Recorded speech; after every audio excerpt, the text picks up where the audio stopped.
It always makes me sad when I talk to a client or a prospective client and they tell me a story about work that they've done with another digital agency or a marketing firm, and they've really had a difficult experience.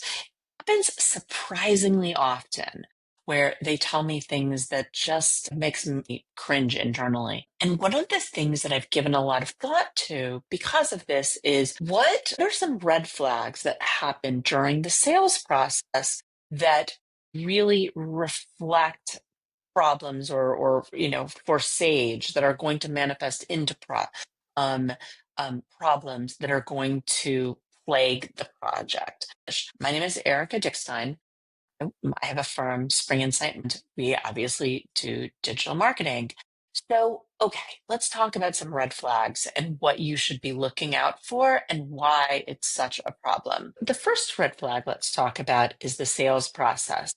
Is the sales process about your organization or is it about sort of this is what we're selling you? You really want, if you are a subject matter expert and you have an organization that is differentiated, you're not just like all of your competitors. You are different, right? You have a different niche. You provide different services. You have a different approach. You want the sales process to reflect an interest in that. You want the organization that you hire to really seek to understand what makes you different, even as part of the sales process.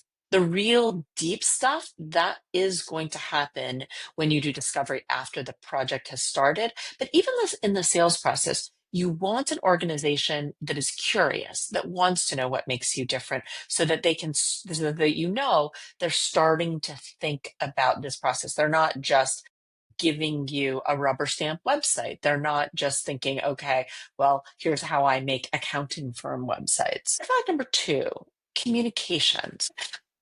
When projects break down, so much of the time they break down over communications. And if a vendor, if a digital marketing firm is not communicating with you in the way that makes you comfortable, at the cadence that makes you comfortable, with the specificity that makes you comfortable during the sales process, it is not going to get better during the build process. Lots of digital agencies have lots of boundaries and they're very specific about the way that they want to be communicated with, and that is okay. I am not going to call any other firm problematic for creating the way that they want to, for creating systems and processes, but they have to be comfortable for you, and they have to make you feel as if you are really in good communication with that organization. Red flag number three, lack of information about the process. So there sometimes can be a vagueness in the way that people describe building the site or talking about it in developer specific language. We're going to use this platform. We're going to use this page builder. We're going to use these tools. You, as the client, probably don't care that much about those things. What you want to understand is what is your part in the process? How are you going to be engaged with the process? What are the expectations? Who's writing? How is the writing process going to go? Are they project managing that?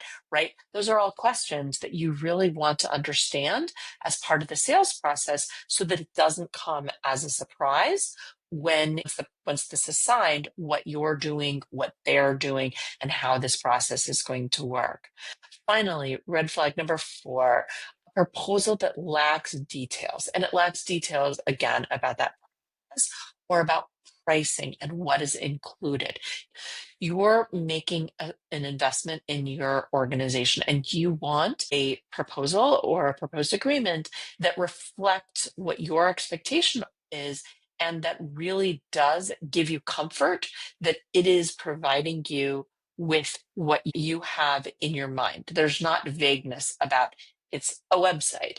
It's a website. It has, what the full prices, if there are going to be any surprises, et cetera, et cetera. So making sure that that proposal that you're reading matches your expectations. So what's my takeaway? The easiest time for you as a purchaser of a website to walk away from a project is before it starts. Absolutely, 100%. Once it starts, no matter how good cancellation clauses are, it's sticky. So making sure that the process that you go through when you are when you are making this decision makes clear to you that it's free of red flags, et cetera, et cetera. It's just smart business. That because that is when you really want to make sure that you're on the same page. Because if you're not on the same page from the start, it's so unlikely that further down in the project, you're going to get on the same page, right? So thank you so much for watching this video. Again, my name is Erica Dickstein with Spring Insight Marketing.